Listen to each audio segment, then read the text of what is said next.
The only reason why I did that, I had a monster last night. The only reason why I had that is because the movie pushed you. no, because we fucking the last couple movies that I watched while I was high, I fucking fell asleep during. And I'm like, I can't keep doing that because then I gotta go back and rewatch the whole thing. It's not like for 10 minutes. You gotta pay again. Yeah, and it's not like for 10 minutes or anything. It's a situation of where like I'm fucking asleep for the whole movie. And I wake up like, it happened with me in Ad Astra. It happened with me during Richard Jewell. It happened to me a couple years ago with Bohemian Rhapsody. Granted, that was like a Tuesday night at 10 o'clock. Yeah. But still, it's like, I fell asleep for the entire fucking movie. I at the very least want to know what I'm talking about, even if it's a piece of shit movie that I don't care about. I at the very least want to be informed. Would be really funny is if we all saw movies high and had to, like, do an actual review for it, but like do that half of us fell asleep, so we're like, do you remember that part? We're like, oh, of course I remember that. Like, that's great. the thing. I think we will end up doing that at some point where we kind of all get together and either do drunk reviews or high reviews. Like we've had reviews before where we've done like, had a couple beers, but there's a difference between like having a couple beers and getting fucked up. So like drunk history. Yeah. Drunk history like of TV. Yeah. Or of whatever. Well, movie. I mean, that certainly sounds Do you like... guys talk TV? Yeah, we do. well? We've done The Boys. We've done Silicon Valley. We do the thing that we have our title? that is our title? We do that? Oh, Because yeah. I didn't. Because Oh, yeah. I've only heard movies that you guys talked about so far. Busting balls aside, no. We talked about, we had an episode on Silicon Valley. We had an episode on Watchmen. The new Watchmen? Yeah, How was that? Fantastic. You gotta watch It was it. my favorite thing. You gotta watch I'll it. watch the It was review. 'cause fucking that's- But great. it's the only thing we've actually 100% pretty much agreed on so far in the Wow. show's Well, no, history. that and Barry. Yeah. That and Barry. Oh yeah, Barry. Yeah, we both love Barry. Yeah. So with that being said, I mean, we're talking about a bunch of things. But Dom, what are we talking Yeah, about definitely. today? So first we off, started? intros. Hey, guys. we actually started. did. We're doing the Joe Rogan, we actually the did. Joe Rogan No, cold fuck- intro. Fuck that. Yeah, no. So of course I am Dom the Movie Nerd once again, joined by Chris. The TV nerd. He And- won. Joey, just a normal nerd. Oh man, No, see, New York that's the thing average Joe. See, that's the thing. This is Not just- your average nerd. That's the thing. This there is, you go. That's my the thing. name. Well, That's my I name. Remember think that, at some Chris? point. Remember that, Dom? Not your average nerd. Not your average Joe. Oh shit, not your average. 'Cause this my is not Twitter your and average Instagram Joe. is Oh my NY Average God. Joe. Oh, that works. Because I'm from New York, too. All right. See, I'm Sounds clever. I'm a good. writer. See, guys? Oh, See, all guys? right. Okay, we get it. Flexing your writer versus. Calm down there. But anyway, so yeah. So as with the casual tone that this episode started off with, this one it's going to be more of a, a little bit of a chilling session, a little bit of a hanging session, kind of the whole, well, to quote Chris in some of his favorite terms, he loves the hangs, the chills, the sup bros. But we're and all that dropping good the stuff. G from it. So it's Yes, like the chill. exactly. We have to do that. That's the key. Yeah, with the It's apostrophe. chillin' Yeah. That's my out. thing. Not the chilling out podcast. No the G, no read. chillin' out podcast. Yeah, no And G's so, allowed. Chris, Joe, in order to kind of bounce off of certain topics, so obviously I think it's safe to say that we're in a little bit of an, I would dare to say, oversaturation of superhero content right now. You can't fucking take a step out of your goddamn house without seeing fuck it, even in your house, you can't turn on it's your all over my house, phone too. without seeing some news, some notification about some new superhero property, some new TV show, some new movie, comic, video game, whatever. Literally no joke. We're in a universe where the Spider-Man PS4 game can get almost as much press and attention as the latest live-action Spider-Man movie. We're living in that kind of a world right now. And Love it.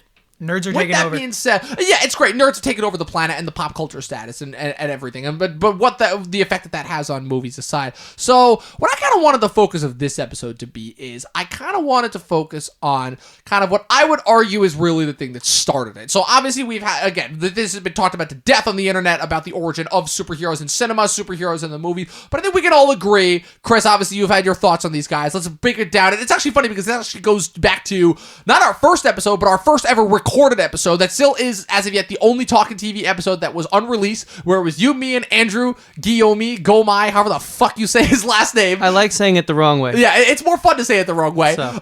Where we talked about Avengers Endgame and you voiced your heavy disdain for it, and then Andrew was kind of the voice of reason for it. But again, it's safe to say that Marvel Andrew? is the big reason kind He's of grown behind up. a lot of the Marvel stuff. Just the superhero, vast amount of superhero content that we've gotten. Obviously from DC trying to mimic them and mimic their formula for the first couple of years, to Sony doing whatever the hell they're doing, to all the video games, TV shows, all the different stuff that we've gotten. I think it's safe to say it all stems from Marvel and Kevin Feige taking the idea of a superhero movie and blowing that up and taking that to the next step and making a superhero universe cinematic.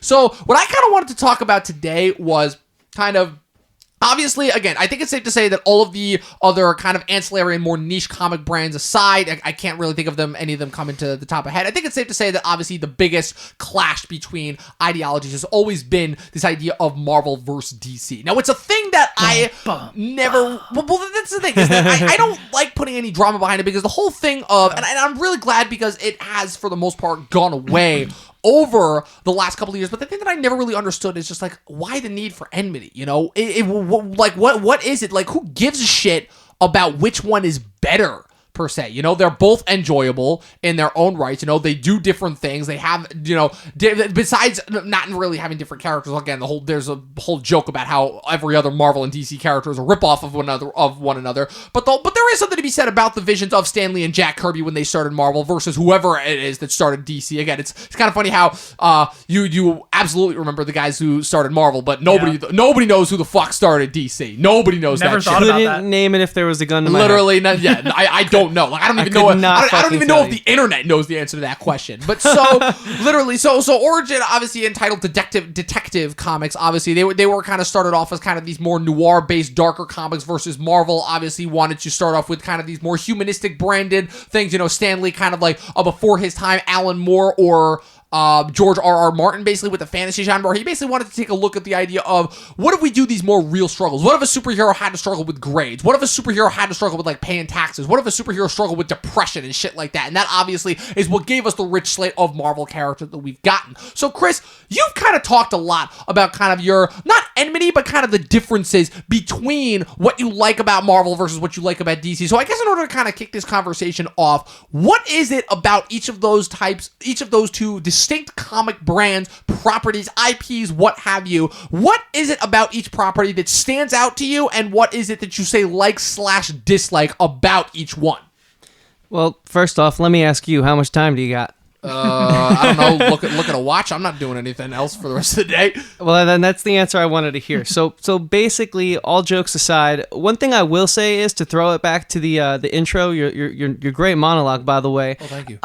It's not that I want DC to be better in the sense that better than Marvel. I just want DC to be better, if that makes sense. I just feel like they're not at the full potential they should be at. And if you guys remember way back when we did our Harley Quinn episode of the Birds of Prey movie, I was saying that it's not that I'd like, the Marvel movies. I don't hate them. It's just that I think that DC has stronger characters, and I think they've always had stronger characters, at least in the way I perceive things and the way I enjoy art and consume art. So real quick, right now, you're talking specifically about, like, the cinematic universes that we've gotten, not just the brands, the IP in general, just the cinematic movies that we've gotten that have been attached to each of the respective universes associated with each brand.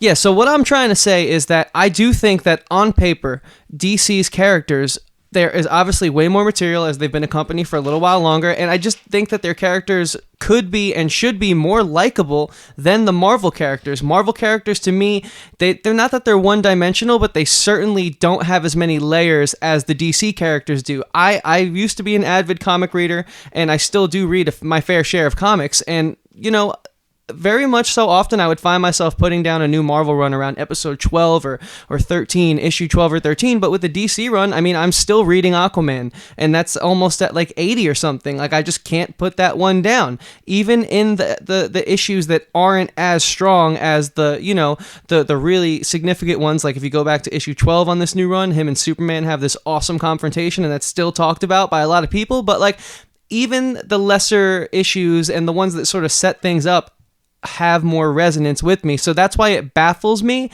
that Marvel is winning this sort of like cinematic battle. And like the whole thing of like, should art compete? I don't think it should. That's a whole nother podcast. But since you started off like begging the question of like, why do people want one to be better than the other?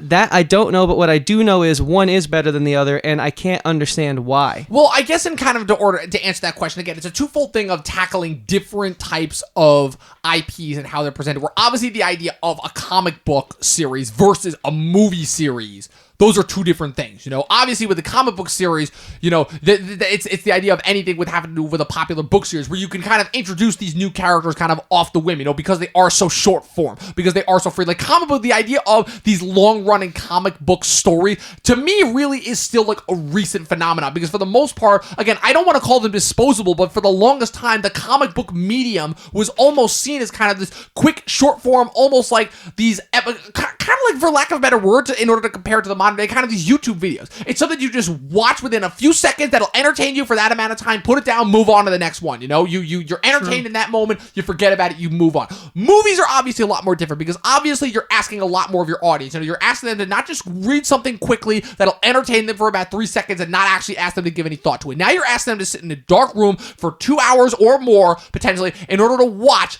these caped crusaders, or whatever, and all these big effects and all this grand spectacle on the screen. And for the longest time, that was really difficult to do. So I guess in the sense of why it is we keep coming back to Marvel and why we keep admiring them and giving them so much credit versus DC, which seems to keep floundering over and over again, is the fact that they were able to not only achieve a few movies, because trilogies, by the time the first Iron Man movie came out, trilogies had already been proven to be a working thing. Obviously we had 4 Batman movies, say what you will about them, 3 Lord of the Rings movies, 3 Star Wars movies, 3 Indiana Jones movies at the time. We don't talk about the 4th one, but you see my point. So the idea of continuing series of movies that already been a proven track record for almost as long as cinema itself. But with the Marvel Cinematic Universe, you're talking about something different, because to me, what I feel like what so many people admire about the Marvel movies and why they give them so much credit is not necessarily because of their quality, it's because they were able to take a comic book storytelling medium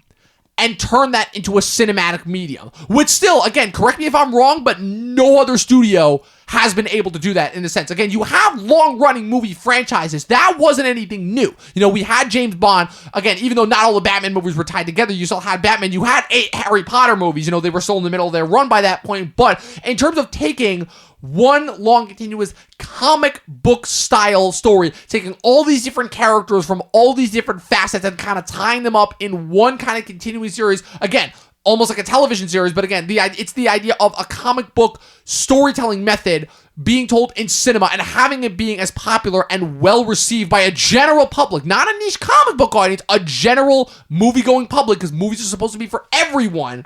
That, to me, is where this kind of the staying power and the admiration and the love for Marvel comes from. I would say more so than the individual quality of their movies. So, kind of bouncing from that, Joe, what is kind of your whole thought on this whole Marvel versus DC thing? Personally, I am a DC fan. I will say that right off the bat. I know a lot more about the DC universe. I think when it comes to the cinematic universe, I think it's more of a Disney versus Warner Brothers, because Disney has proven that they can just dish out amazing content, all the content we want and that we didn't even know that we needed is coming out of Disney, and it's been all incredible, basically. For the most part. Hits and misses here and there. But Warner Brothers is consistently failing DC. And like up until recently, where we've gotten the movies like Birds of Prey, we've gotten Shazam and Aquaman and Wonder Woman, which I very much loved a lot of those. A few diamonds in the rough, if you will. Yeah, exactly. But like starting off, it was bad. And like, we wanted it so bad because we've seen what Marvel's been able to do with it, what Disney's been able to do with all of that IP, and it's been great. Like it's kind of like I want to see how DC would have done the formula that Marvel had already done. We got the Iron Man, we got the Thor, we got, all of these great characters, their origin stories, Captain America. We get to see them and get to see them grow up into these heroes within, like what you're talking about, these trilogies that are happening. And then we don't get that from DC. Right. We don't get any. We're still only on what's coming to be sequels for Wonder Woman, for Aquaman, right. And that's when we're falling in love with these characters. Which already, as it is, feel like afterthoughts, because these are characters that we didn't get their just due until 100%. After what was supposed to be the big team up movies. It's literal backwards thinking. Where they skipped it. Yeah, so they literally skipped past all of the origin of the world building just to get to the team up movies. They wanted to compete. You know what I've realized now, doing our second episode here with Joe, and sort of like dissecting this topic, because, Joe, just so you know, Disney's come up, I think, on our Silicon Valley episode. It's come up. I think it's found a way to warm forget individual episodes. Well, one, they've taken over the world. Literally every single one of our episodes that we've done so far. I don't think there's been a single episode where we haven't talked about Disney. And so I think... Are they here right now? Is that the Pixar... What they're watching us. Yeah, dude. Mickey, get the fuck off the couch. Look behind you at the Toy Story.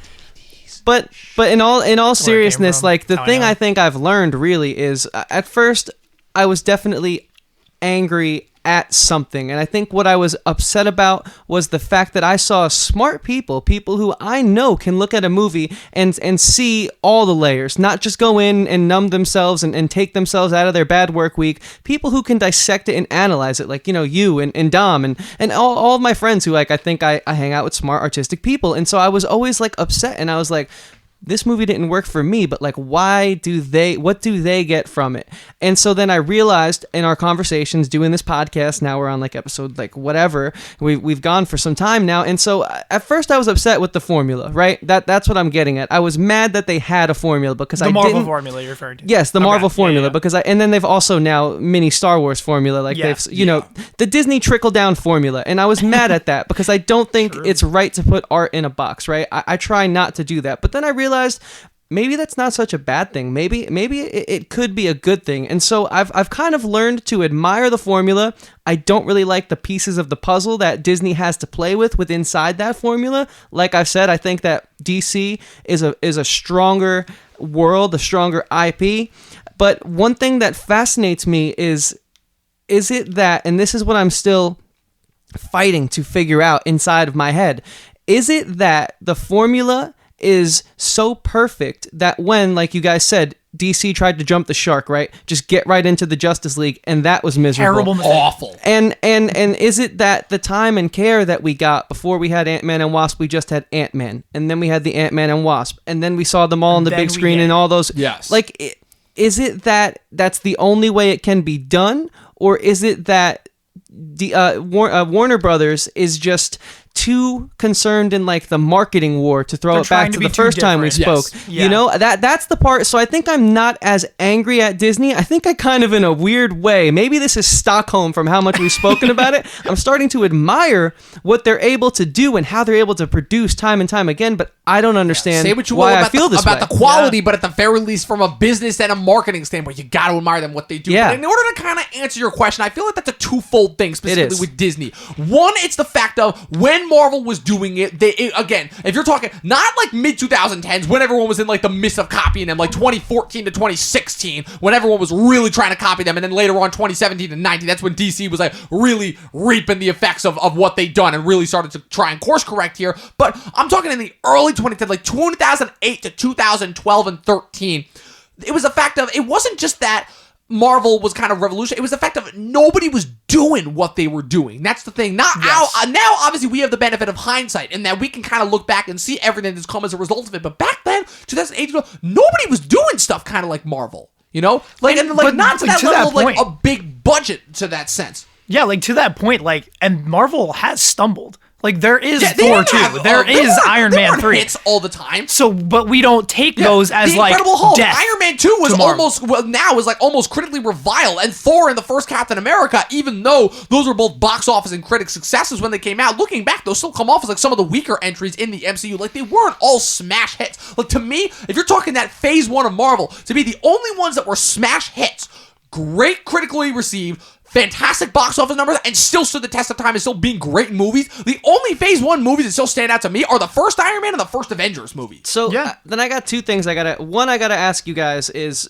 do you like their ability to recover? Is that the IP just being so strong, or is that the formula? And also, was this planned out in advance? Because this is something that I'm not afraid to say I don't have much knowledge of. I know phase 4 is undergoing from where we're currently at, but like, was there a preconceived like phase 1, phase 2, or was it just that the first Iron Man hit so well that they had to do more? It's like, a situation of where Kevin Feige had an idea. It's very similar, I think, to what David Chase kind of did with The Sopranos. And again, kind of bringing in the HBO model of kind of, and crafting kind of the serialized television shows. And again, kind of bringing in why The Sopranos was so revolutionary, because it took the idea of kind of taking television, which again, a disposable medium that again, people just turned on randomly in the week in order to forget about their day and just everybody talked about, to kind of taking that idea and turning it into these serialized stories that people can follow for years and still keep track of and follow it. Obviously Lost really tried to jump on that with making a beginning and end story that would last for years, and obviously that didn't work out so well for them.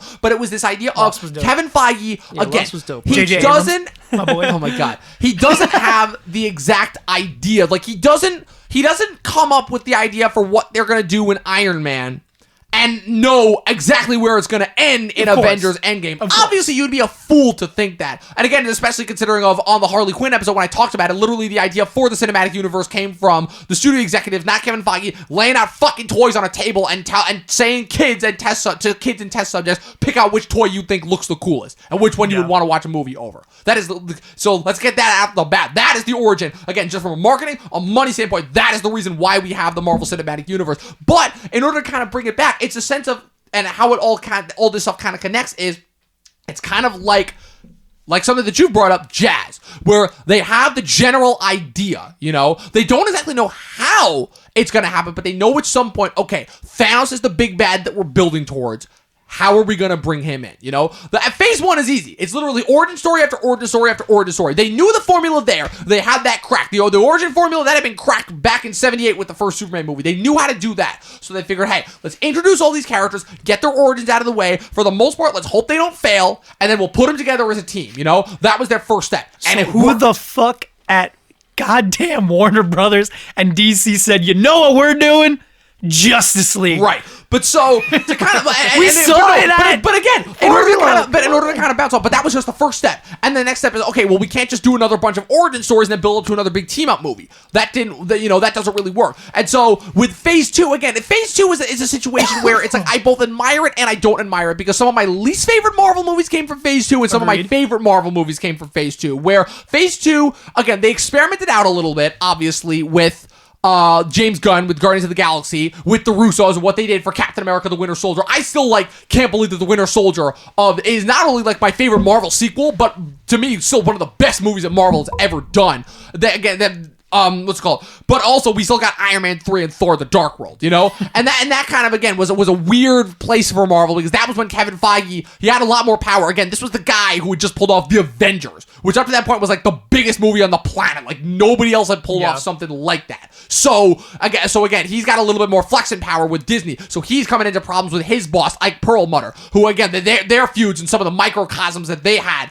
it would be amazing to, for me to break that down and all those specific things. But that's a thing that we'll have to go into it for another podcast, because there's so many fucking things to talk about there. But so come 2015 with Avengers Age of Ultron, again, the movie that people have talked about constantly as being probably the most problematic of the big team-up movies, only because of again, all the fact of, they said it was, Joss Whedon was under too much pressure, it was too similar to the first one. But ultimately, at the end of the day, the thing about Age of Ultron is that it was the studio, or in this case Perlmutter or whoever, just wanting to repeat this again, kind of the old studio mindset mentality of just wanting to repeat the success of the first Avengers. It's just, we had this worked, how do we do it again? That age-old problem again, what we talked about with sequelitis, where it's how do you do a good sequel that manages to stand on its own as being something new, while at the same time not repeating everything that the old one did. And that is where Age of Ultron came in, and that's kind of where the divide came in, where Kevin Feige finally had enough, went to Iger and said, you know what, I'm taking Marvel as my own thing. Perlmutter can have his thing with the TV shows and all that I don't give a shit about,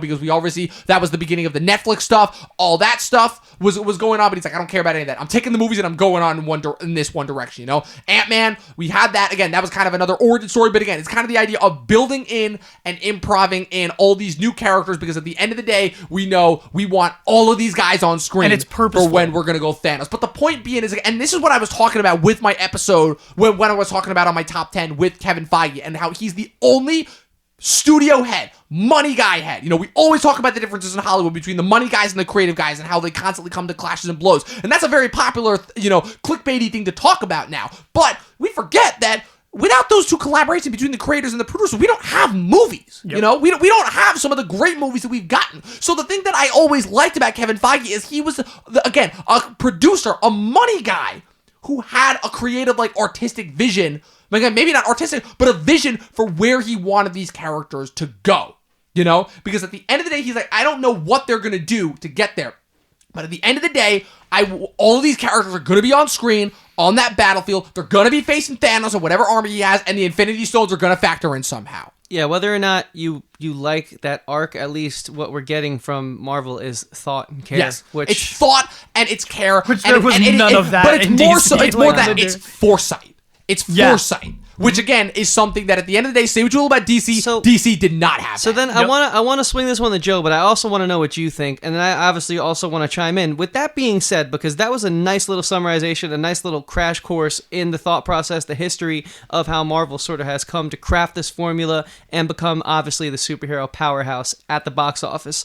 But so now that we've seen a fair amount of outings from DC, and they've obviously sort of taken that formula and said a big fuck you to it, is there in more ways than one? And you did start off by saying there was a few diamonds in the rough, but like, do they have a real chance here? Do you think even if they adopt the formula, there's a chance at this point, or do you think that they've sort of already, they're like a few feet in the grave right now? Like, what do you think about I think that they have lost the battle at this point. Obviously, the Infinity Saga just wrapped up. There's the entire DVD set now. They won. It's that versus what we got. If we're talking about it from League. like a competitive edge, like just winners, losers, yes. It's safe to say Marvel won. Well, I guess more so what I'm asking is like, do you think audiences are willing to keep giving them a chance? Not even like saying the two like monetary production like competition. That's a whole different discussion. Yeah. That's a whole different discussion. Well, no, it's not, because listen, hear me out. What I'm saying is, you painted the picture of how the Marvel formula works, and why it works, and why it's been taken so long to craft and come to life, because it was thought out from the beginning. It wasn't just throwing darts at a wall and seeing what sticks. So, do you think that Disney sort of has trained the audiences in such a way, let me rephrase my question, that they can appreciate a different approach like Warner Brothers is bringing? And because Warner Brothers didn't choose to adopt this origin stories first, then let's team them up. Then let's make this ultimate bad guy. Like, do you think that there's a chance in that sense? That's what I mean by a chance for Warner Brothers to take these characters that we know people love. I mean, there's 75 years of Batman and Superman material that for the most part, when you have a character going on for that long and more of it hits than fails, there's something there that we're just not seeing translate. To me, it's that what you were saying in that DC had that chance. Like they when they came in, they were like, you know what we're gonna do? We're gonna do like Man of Steel. We're gonna start it off just like they did with Iron Man. This is gonna be our first movie. And if maybe you want it's to a go DCU. before that, again, the fact that they tried something even before that nobody wants to talk about, or that everybody forgets was supposed to be their real star before Man of Steel 2 years before, a little movie called Green Lantern. That movie was supposed to be the start off. Where's DC right now? They're probably going to like strike this as like, we don't talk about that anymore. Yeah, exactly. No, but that's my point. But back then, again, when the first Thor and first Captain America, they tried to jump on that train before the Avengers came out. That they doomed tried them. to the point where they tried to where they were copying Marvel, even to the point where they were trying to copy Marvel's tone before you even really had the consistent Marvel tone that you know about from Phase 2 and 3. That tone, say what you will, that again, it was only present in two things: the first Iron Man and the first Avengers. You didn't have that tone in all the other Phase 1 movies. Green Lantern was the death of DC. Before it even got started. Before it even started, because let me tell you about the repercussions that had. So Green Lantern came in as basically what Marvel was doing. So I think DC was like, okay, we see the formula. This is what's working. Why don't we try something like this? We're going to do a Green Lantern movie. We're going to do a Superman movie. And we're going to do these things. Green Lantern came out. It had a very similar tone to what Marvel was doing. If you didn't know if it was DC versus Marvel, you could have possibly even seen like the similarities between those movies, because those universes are obviously very similar. We talk about it all the time. Green Lantern got ripped. But Ryan Reynolds was the perfect Hal Jordan. I'm going to say that. I liked him as Hal Jordan, just the movie around him sucked. Terrible. Everybody knows that. Now DC is a joke, right? Now they're like, okay, what do we do with this IP? We're going to say, fuck that. And now we're going to go to, dare I say, dark. And they're going to go with Zack Snyder. And they're going to go with this gritty universe that is, if superheroes were real, what are their deepest struggles? What are these characters' deepest things that they're going through? Like Man of Steel. But before you come up and cut me off in this is like Justice League was terrible because Green Lantern wasn't in it. Green Lantern, and Chris, my brother, talks about this to me all the time. Green Lantern and The Flash were both versions of the comedic relief in the Justice League, but Green Lantern was most of it. And I don't know what you guys think of I was that. about to say that's breaking down getting into specific character semantics. And again, again, you could have put any amount of humor in that movie. I don't know if it would have saved the quality. I think that movie was doomed before, regardless of which characters were in it. I think if Green Lantern were, but yes, and the casting, and there was a bunch of problems with Justice League, but if Green Lantern had the ability to be in that movie, which he should have been, then they don't have to rely on Ezra Miller's Flash for all of the comedy. The Flash would then in turn be a better character. Again, I hate to cut you off, but that does sound like a little bit of a personal bias against the casting. That doesn't necessarily reflect the quality. I'm not saying you're wrong, but what I'm saying is that again, that sounds like a little bit of a personal bias against certain actors. Which again, the reason why that movie failed goes so far beyond certain casting choices. I think. But I don't I'm not saying Ezra Miller is a bad Flash. I don't think he's a very good Barry Allen, but I'm a big Flash guy, so there is biases there. But when you're trying to make this movie, you're saying, okay, we need certain characters for certain roles. And in the Justice League, they're very defined roles. And I think Hal Jordan with Barry Allen are some of the comedic relief, but Barry Allen isn't this dumb, dim-witted, brand new to the scene character like he had to be in Justice League, because they didn't have the Green Lantern to be there as more of the comedic relief. In terms of characters themselves, that's what doomed, I think, in my opinion, the Flash's character, because he had to carry too much of that movie on just his comedic relief. Well, and we're not talking about Justice League as a whole movie here, but that's where I think the DC universe had to be you know what, we can't do the Marvel we can't do that.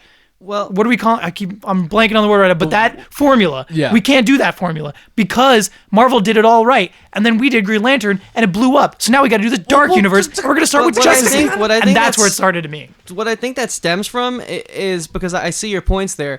I think it's it's dangerous when you try to play catch up and have art compete in the first place. 100%. It was the catch up that ruined it. Yeah. So well, to kind of bounce off of that point overall, it's again. I don't want to knock down any of your points, but I think again, I said this before. The idea of why Justice League didn't work goes so far beyond individual casting. That movie was 100%. I agree with you. What I'm gonna say, the kind of my 2 cents of the whole thing, and again, you're right. Bouncing off of your points of what you said about Green Lantern and Zack Snyder, what doomed DC, I don't think was the idea of the cinematic universe. I still think that weirdly enough, even with the tone that they chose, kind of the darker, again, I hate saying that word, but because it's more of an edgelord, but say what you will, because again, but the reason why I'm willing to give that sect of DC the slight benefit of the doubt, and why my problem is more so with how Warner Brothers handled it and not necessarily how Zack Snyder did, is because regardless of Zack Snyder's approach, again, the idea of jumping from a Man of Steel origin right into basically the equivalent of your Civil War, literally, it's the fact that those movies were originally supposed to come out on the same weekend, get the fuck out of here. I'm sorry, that was just dumb on Warner Brothers' part, but so why I blame them more. But the thing about it is that Snyder had a vision. Snyder kind of wanted to be kind of the Kevin Feige of that. It's just his vision would only have included 5 movies. Not an entire 20-plate cinematic universe. He had 5 movies in plan. It was Man of Steel. I think he wanted to do a solo Batman movie. Batman vs. Superman. And then 2 Justice League movies. Yeah, that was it. That was all he wanted to do. And that would have included everything, kind of. I didn't know that. And because you said that, I now think I realize if there was any confusion about what I was trying to say earlier, I think I realized a way to really pinpoint how I was trying to express this.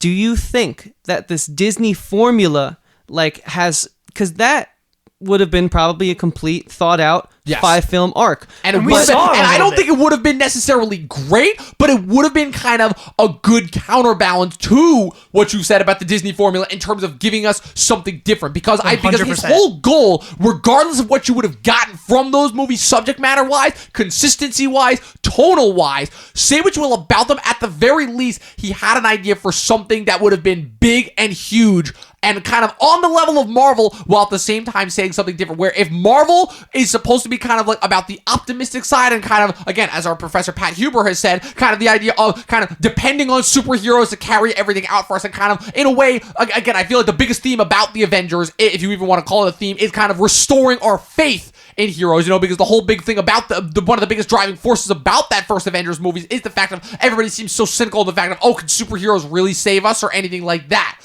versus DC was literally this, at least Snyder's planned version of DC was going to be the idea of the dark, destructive powers of DC, of superheroes, and what they can actually infringe upon the modern world, which again was to me what made kind of the first 10 minutes of Batman versus Superman compelling, which is what made Batman an interesting character where I'm like, wow, within 10 minutes of screen time with no origin, again, a completely new Batman, we actually have a more compelling character to me than anything I got from Superman in that Man of Steel movie, where this is a human response to an alien monster destroying his planet. But then that was so good. But then, I'll let you go first. Oh, no, sorry. Yeah, I just wanted to finish my point. So that was even better to illustrate what I'm about to say. So on top of all that, what Snyder would have given us would have at least been a clear direction. Yes. Which is what I think DC's not lacking.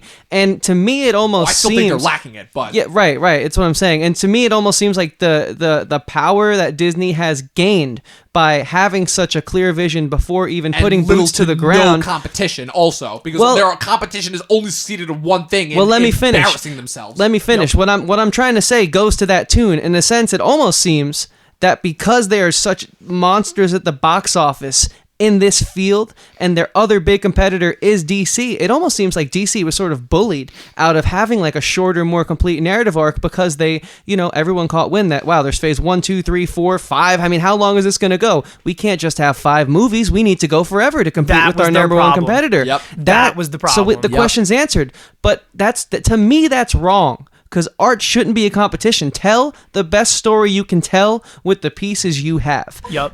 And I think that, what are we at? We're halfway through the podcast. I'd be okay with taking it here because I think this is part of why this conversation even exists, is because in this culture of you can tweet at a creator and tell them what you think, whereas in the past, maybe they wouldn't read your fan mail. Maybe you wouldn't even want to go through all the trouble to send a letter. Now there's such a quick way to get an answer about your product that we didn't have back in the day, that I think sort of perpetuates this sort of need to sort of feed the audience and keep giving this sort of oh, okay, they like that one, good, let's keep it going. Whereas if you look at 1990, maybe Goodfellas wouldn't have been made if Scorsese had this pressure of social media and he had to put out a Goodfellas too. We are so far off now because we have the ability to tweet at our creators and DM our creators and tell them how much we love their property and demand more. Even almost nerd culture is pretty demanding these days. Oh, just a little. Let's sign a petition. Let's do it. That we can't have just a one-off that fits, or a 5-movie arc like Snyder wanted, and that upsets me. Do you feel that same way about social media, or am I just crazy? No, you're completely right, and I think that's why some of these movies older, the Thor Dark Worlds and the Iron Mans, they didn't have as much criticism as we do now for movies like the Suicide Squad, right? Because you had the social media response, but it's still, even as recently as 2013 was not even close to the level that we have it now. And I just think that, to your points earlier about talking about Kevin Feige and taking over Marvel and him having this clear vision and we want to do this, and this. If I think, and this is my opinion, I'm interested to see what you guys think about this. If they had trusted Zack Snyder and whoever it is at Warner Brothers who is ruining all of this, and it's probably the people that they can't get rid of. I think it's a bunch of people that have gotten fired by this point. I don't remember. I think Walter Hamada was in there at one point. Jeff Johns was overseeing it at some point. I think he's not doing it now. He's been great. But Jeff Johns has mostly been sticking to TV stuff because he realizes that's his forte. And just to point this out right here, and I'll go back to my point, DC TV, far superior. Yeah. Marvel's trying to get into it now, and I hope it's good. WandaVision, DC cracked the formula on how to do universes within TV. They've been to the point where they've been doing it now for years. Loved it. Check it out. Flash, my favorite character of all time. He has got a great show. Arrow's been great. DC, even Legends of Tomorrow was pretty good. They're definitely tongue-in-cheek shows, but they work and they're succeeding. They work for what they are. Exactly. So back to the formula, and if they had just trusted Zack Snyder to do his thing. I very much liked Man of Steel. I think Batman versus Superman gets a lot of flack. I know you personally don't like it, but what you were saying, the first 10 minutes, it was there. First 10 minutes are compelling. The rest of it is meandering nonsense. But I'm pretty sure, and I of course I'm biased. I want to see Zack Snyder. I want them to release this Snyder cut of Justice League.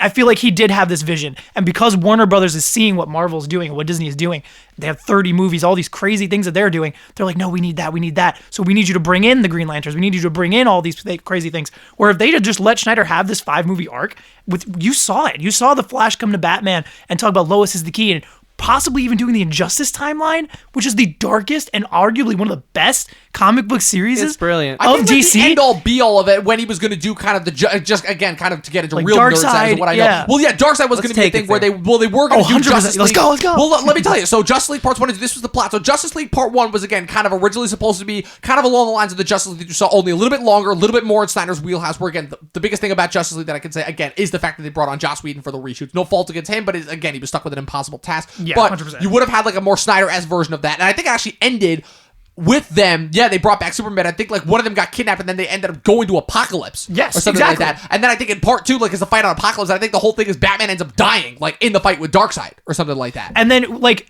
and to the people who don't know the Injustice, like, video games or comics, Yeah. they're fucking incredible. Like, and it's such a change from what we have seen in Marvel. Because Marvel's just like, put on the tights, we're superheroes, this is what we are, and you love it. That's the Disney formula, right? But if we did that with DC, and DC does this Injustice timeline, and they do this super dark universe, that's where their moneymaker would have been. You have what you have there is you have basically kind of taken the idea of something like a Watchmen or The Boys, like kind of like Yes. this niche superhero thing with a budget and with the storytelling and the filmmaking behind it on the level of a Marvel movie. That's what you have if this goes through. Would you guys have, because like right now it's that Marvel formula like we were just Yes. talking about. So like Infinity War, all this stuff, great.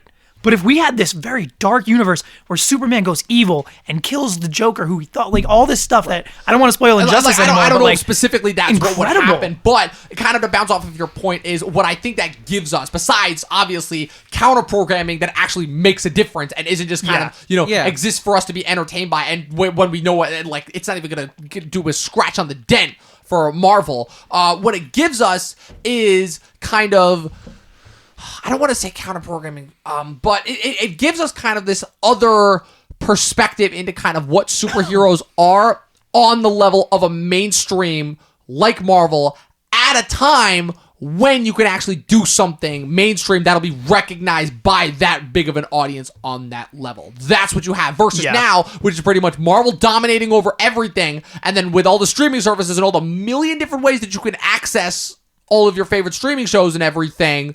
Obviously, it wasn't to the level in 2013 as it is now, Yeah. but you have all that. And now, obviously, because of, again, it's a little bit more, it's a little bit of something other than, it's exterior forces outside of, obviously, the two studios and what they did and how they're vastly different handlings of the different IPs. It also has to do with the rapid advancing technology, what streaming has done to everything, kind of creating all these little niches and Yeah. everything, kind of taking away from the idea of there being that one big overarching popular thing for everybody to watch. But that's what you have if this version goes through. and I For think that Snyder. they wouldn't have even had to compare. Right.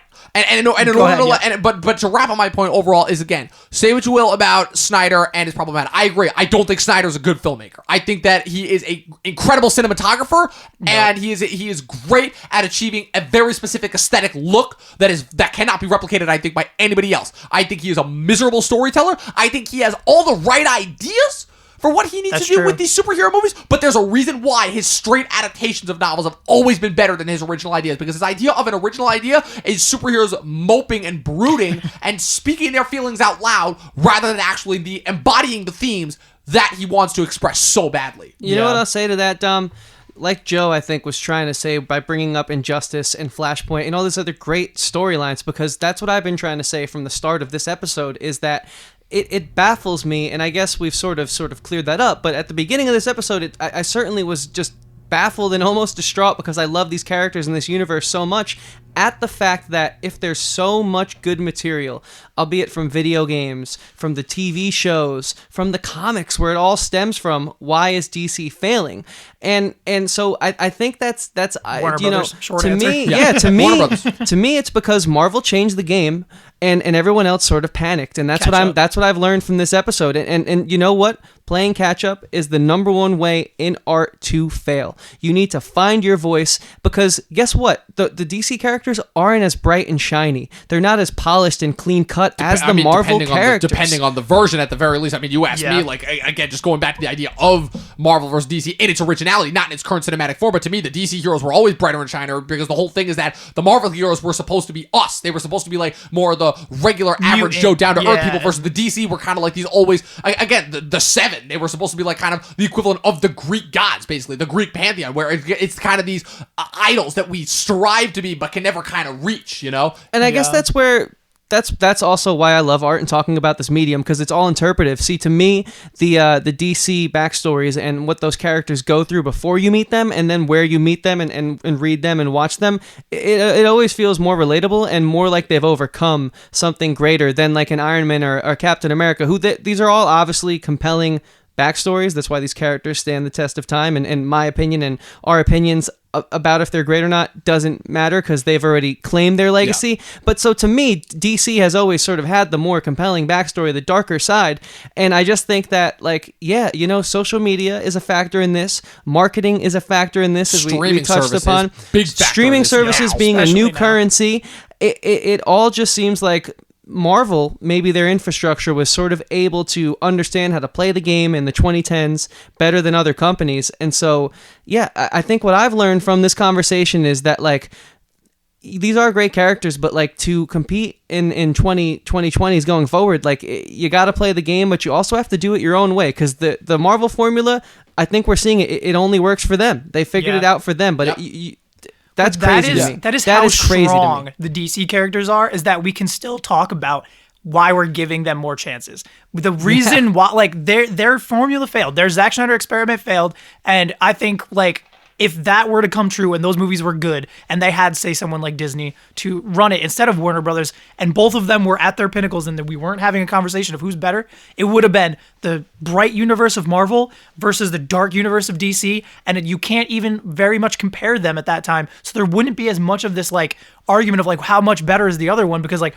obviously Marvel's winning that. But if those movies were good and Zack Snyder's universe and direction and tone that he wanted came through, it would have been great. And I think it would have ignited this kind of, like, we love Marvel, but we also love DC. And that's how strong the DC characters are right now, because that experiment failed, and we're still giving them a chance. Wonder Woman was a fantastic movie. Aquaman, Shazam, they're going back to these roots that had started this formula that Marvel has created. They're now going back to that, and because these characters are so strong, that's why now DC is kind of getting their legs back under them. But I kind of want to ask you guys, what, like, is your favorite DC character, Marvel character, or just favorite character overall, and, like, why you love them so much? Because I think we've been talking about these universes of, like, we love Marvel, we love DC, we're kind of going more towards, like, the cinematic approach, but, like, what made you guys fall in love with your favorite character, DC, Marvel, either of those? Well, I'm sorry to completely backtrack off that question, but I just had one more point to kind of drop kind of what you were saying about how strong the DC characters are, which is there. You're right. So Marvel changed the game. They proved that they could only do what they could do. Again, every other studio, not just counting DC, failed at trying to, DC failed. Sony failed. Universal failed when they tried to do that dark universe monstrosity with the Mummy that failed stupid. After one movie. It seemed like they could only be able to actually get it to work on TV. But so it's two things. One, I think the reason why we're still willing to give them the benefit of the doubt, not just because of the strength of those characters, but because they actually were the only studio that did learn from their mistakes of trying to copy Marvel and managed to take it from a different direction, where every movie that they've done since Justice League has not kind of been an apology, that's the wrong word to use, but has kind of been doing their own thing, where now you're kind of seeing them pursue almost like what the animated movies do, which is where you kind of have them just doing their kind of own solo one-off adventures, like the Joker. With these characters, again, like the Joker, like Shazam, like Aquaman, those are three vastly different movies if you think about it, and I love that they're three vastly different characters. Again, it's the same thing that I criticize Star Wars about, but I love that DC is doing that now, Yeah. And now with Birds of Prey being the most recent edition, when Wonder Woman 84 comes out, I have no idea how that movie's going to be a sequel to Wonder Woman, because that first Wonder Woman movie was still existed in a world where the Snyderverse was in effect, Yeah. I have no idea how it's going to tie in, And then with the movies that we're getting after that, the Batman movie that Matt Reeves is directing, the Suicide Squad movie that James Gunn is directing, anything else, Aquaman 2, Shazam 2, Flashpoint 2022. Flashpoint, whatever.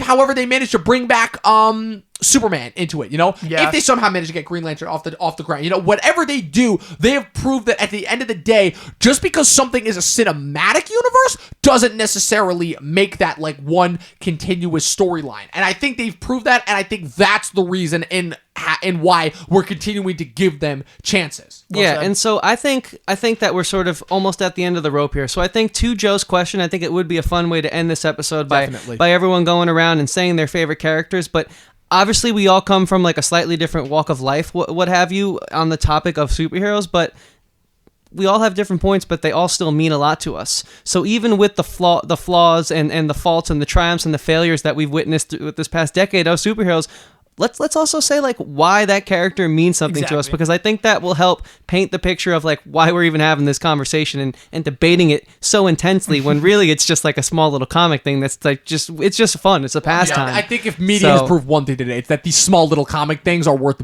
billions of dollars, and that makes them like more than just these small little comic things. Yeah, so let's put our personal attachment to it. So you know what, Joe, since you proposed the question, you're our guest. We'll let you go first this time. I know we put you last in the last episode you were with us. God, that was so long ago now, that episode, Birds of Prey. But you know what, Joe? Let's have you start off. Who's your favorite character, and why does that mean so much to you, man? So, I think I know the answer. I think you guys all know the answer. Barry Allen's The Flash. Obviously, he's been portrayed in like a bunch of different ways, whether it's, you know, from comics or from TV to now the movies.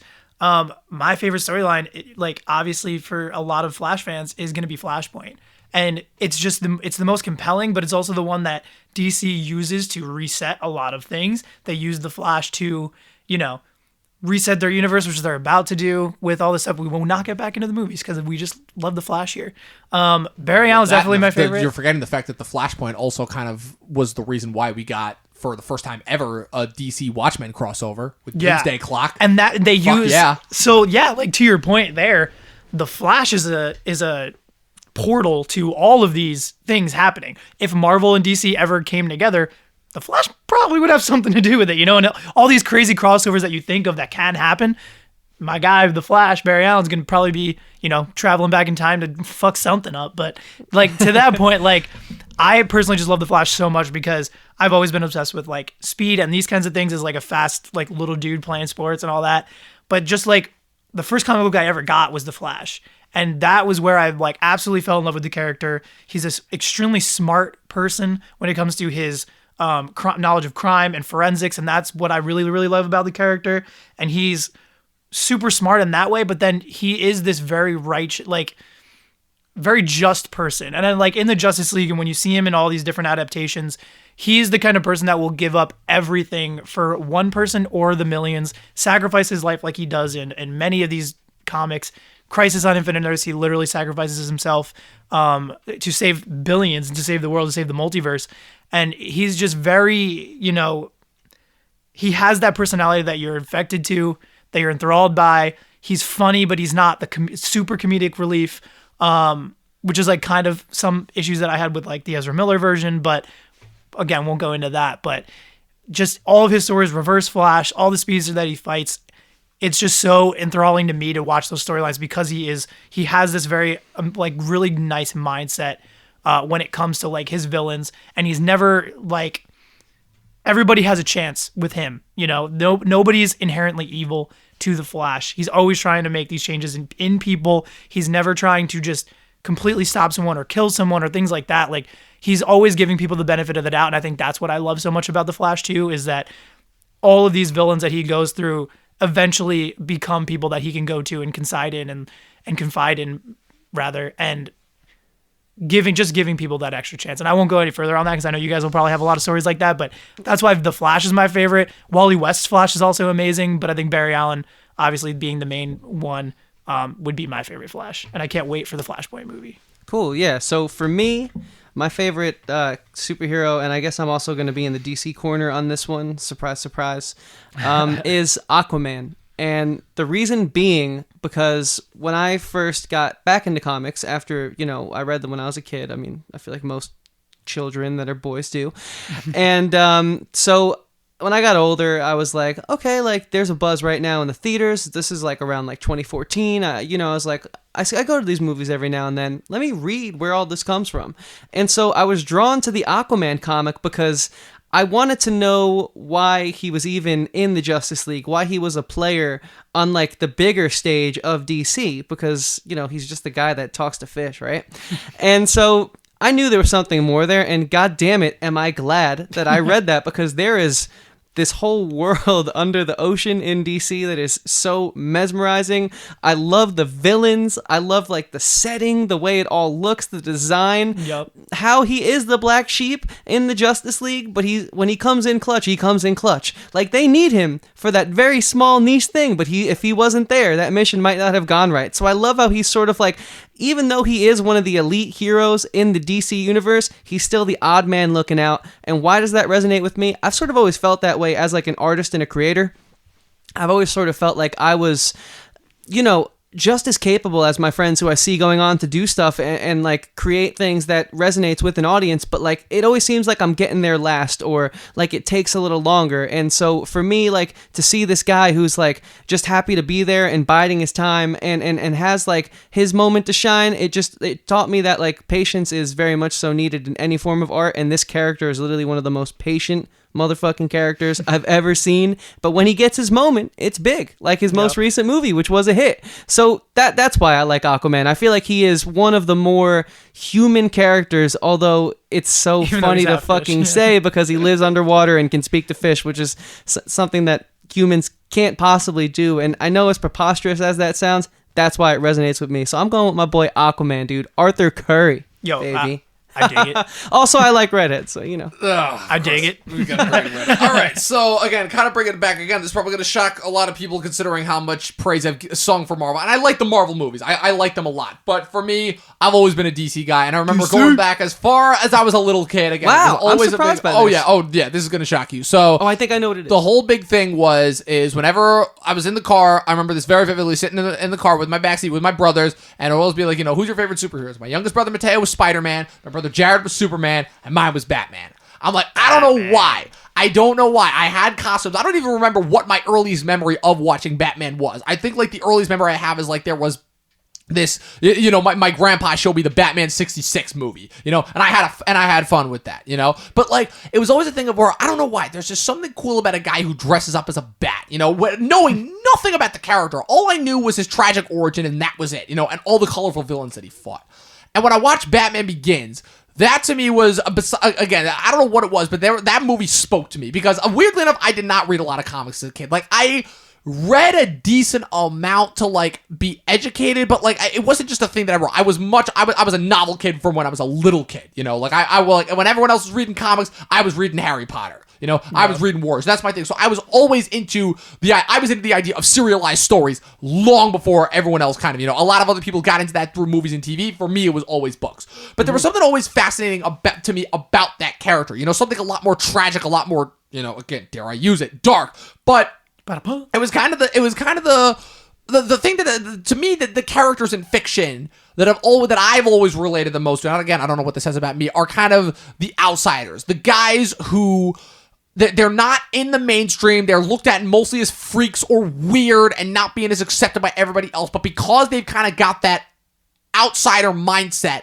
they don't really think like the rest of the normies, for lack of a better word. That's what kind of always gives them the edge, and that's what will always, at the end of the day, give them the one-upsmanship. Because as we've talked about time and time again with real life, it's not the guys that follow all the rules all the way that make it. It's the guys who think outside the box and the guys that think of ulterior solutions. You know, it's one of the reasons why we love the anti-hero so much, because the modern day anti-hero, at least some of our favorite ones, are always seem to be the ones that have broken kind of those rules and been able to be successful because of it, you know? And so that to me was always, once I really got into the character and really began to understand him, what to me made Batman not only one of the most compelling characters in comic books, but one of the most compelling fictional characters ever. 100%. Because he is the guy who, obviously, besides the fact that he's the only guy in the Justice League with no real superpowers. You know, obviously Green Lantern, yeah, but he's got the ring, you know, all that good stuff. You know, Wonder Woman and Superman's an alien. Wonder Woman's basically the embodiment of a Greek goddess. Aquaman is an Atlantean. All this other stuff. You know, Cyborg is half human. All that stuff. Mention the Flash. Talk about it. Well, the Flash has actual superpowers, but what's it called? Even if he wasn't born with them, like he still has superpowers. Yep. But Batman, again, besides the fact of he's the only guy on the team that has no powers and a bag of gadgets. So why is it that whenever push comes to shove, why is it you always want him in your corner? Yeah, he's not as strong as Superman. Yeah, he isn't as powerful as Green Lantern or the Flash. Yeah, he may not also be as funny as them, but you always want him in your corner because of his origin, the way he has been utilized in fiction. He always knows everything that's going to happen 10 steps ahead of time. And yeah, that makes him probably more of a less likable character, especially in some of the more recent iterations of Justice League, because he's always the guy that ends up having to make the hard call when none of the other Justice Leaguers have to. But to me, it's those types of characters that have always been way more relatable to me and way more interesting than a lot of the other traditionalized characters, even with the ridiculous getup. And obviously that's been modified for modern day with all the various different iterations of to me. But to me, that's why Batman is my favorite character. Okay, going off that, since all of us picked DC, no explanation, just tell us who your favorite Marvel character is. Oh, wow. Okay. No explanation, just like what's your favorite character? I don't know. Like if we're not giving like a big detailed explanation, that's the problem. I have a lot to pick from. I'll go first to make you guys get like a little extra second. Yep. Iron Man was my favorite because of the movies, but I think my favorite overall would be like Nightcrawler just because I love that power. Yeah, it's tricky because again, there's too many to pick from. But with Marvel, with DC, I kind of like the individualized heroes more because there really aren't that many teams outside of the Justice League. Mm-hmm. For me, with Marvel, I always like the team aspect more. I like the X-Men, I like the Avengers a lot, I like the Fantastic Four. But if I had to pick one solo hero, it'd probably be the Hulk.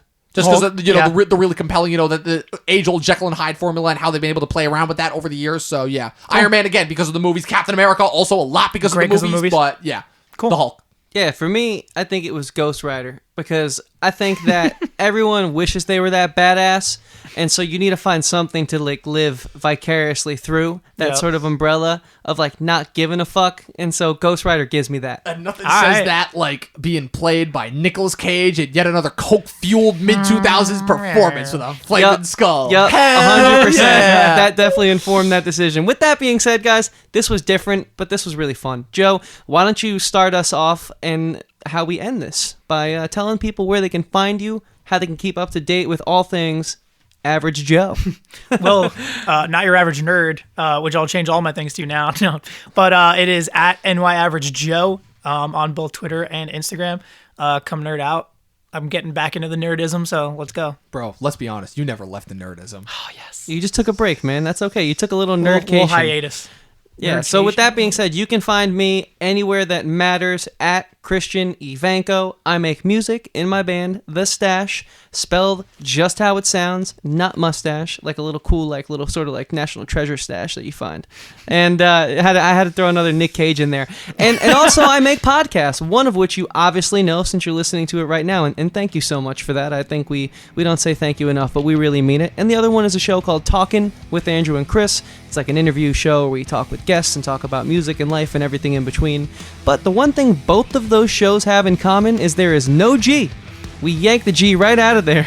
We yanked that G, all right. We yanked that G right out of there. That's Talkin' with no G, anywhere that matters. And I'm going to hand it over to my main man, Dom, the movie nerd. Well, Chris, thank you for that graceful pass off. But yeah, to wrap this up, of course, you guys can find me across all social media platforms, Facebook, Instagram, not Twitter because I deleted Twitter, and YouTube at Movie Nerd Reviews. And of course, follow us again to reiterate what Chris said, Talkin' TV across all platforms, any place that you can find and listen to podcasts. Anchor, Spotify, Apple Podcasts, Google Play, Stitcher, Radio Public, Pocket Cast, anywhere that you guys enjoy listening to podcasts, anywhere in the listening format, and hopefully soon the video format on YouTube as well. Talkin' TV, no G, or Talkin' TV podcast. So with that said, Chris, Before you say the thing, I just want to thank you guys again for having me back on the show. It's been great. Welcome. Yeah, man. Hey, dude. Like we said the last time we had you thanked us, and most guests don't. Wanted to do it before the end. You just bought yourself a third episode, buddy.